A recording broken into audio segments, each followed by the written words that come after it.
Exxon Valdez oil spill by Peter Benoit. Chapter 2. The Aftermath. Cleanup workers use high-pressure water sprayers to blast oil from rocks. Less than 10% of the spilled oil was ever recovered. The Aftermath. Exxon Corporation, the oil company that owned the Exxon Valdez, took responsibility for much of the cleanup. Cleaning up the oil was somewhat trial and error. The size and location of the spill made recovery difficult. To make matters worse, the oil caused serious damage to the area's ecosystem. The oil killed many plants and animals immediately. Thousands more died during the weeks and months following the spill. Cleanup challenges. Crews tried to clean up the oil in different ways. Special chemicals were added to the water. They caused oil to break up into drops that sink or scatter in the water. But the waves were not very active, so the chemicals did not mix with the oil very well. This method was soon stopped.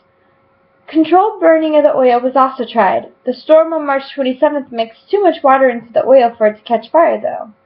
Airplanes sprayed chemicals to break up the oil.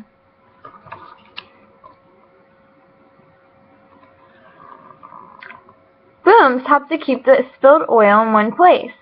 Today, more than 50 miles, 80 kilometers of boom is kept on hand in case of an oil spill. Days after the accident, equipment for mechanical cleanup was finally available. Booms are floating structures that keep spilled oil from spreading further. They are placed around the ship and near areas where fish eggs are hatched. Skimmers were then used to scoop up the oil floating on the water surface. This method, however, had its own problems. Thick oil and kelp, a water plant, clogged the equipment.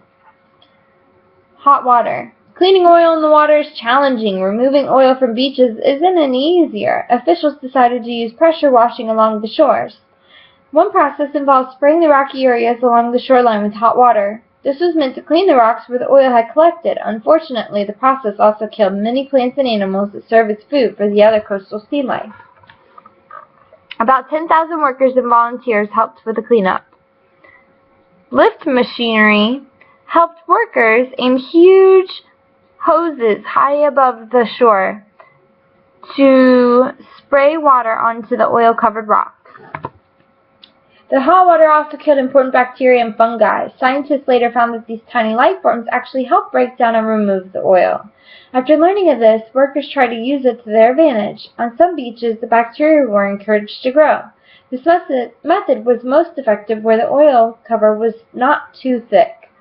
Oil-eating bacteria, such as these, can help break down oil. Damaged ecosystem. Loss of plant and animal life from pressure washing with hot water meant many creatures lost a food source.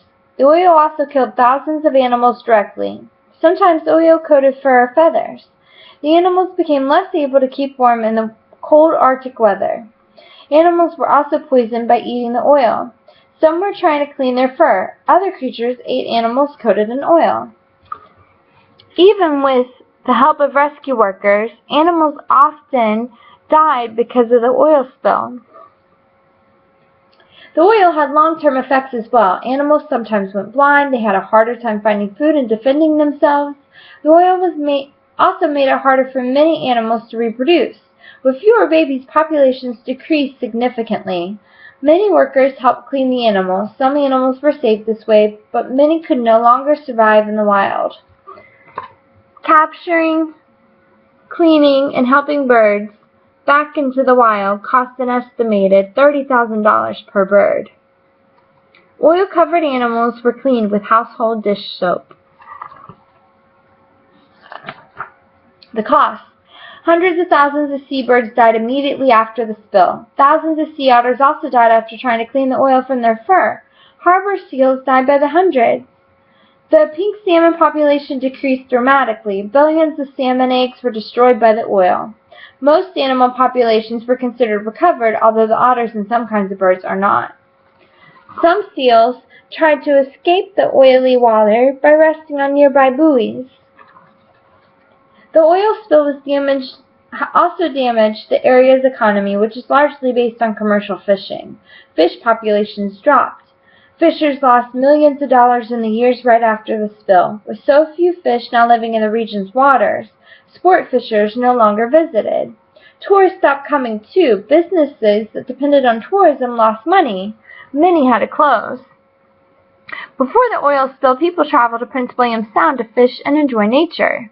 More than 9,000 miles, 14,500 kilometers of coastline surrounded the Exxon Valdez's spill site. Leaving it all behind, the big truth. There was life after the disaster for the Exxon Valdez. Banned from Prince William Sound, the ship had to find somewhere else to sail. First, it had to be repaired. In June 1989, it was brought to San Diego, California. There, repairs on the ship were completed. In San Diego, more than 3 million pounds, 1.4 million kilograms of damaged steel was removed and replaced. The repaired ship then sailed for Sea River Maritime, a company owned by Exxon. The ship carried oil across the Atlantic and Mediterranean for several years. In 2008, the ship was sold to a Hong Kong company. The renamed ship, Dongfeng Ocean, is now used to carry metal ore from mines.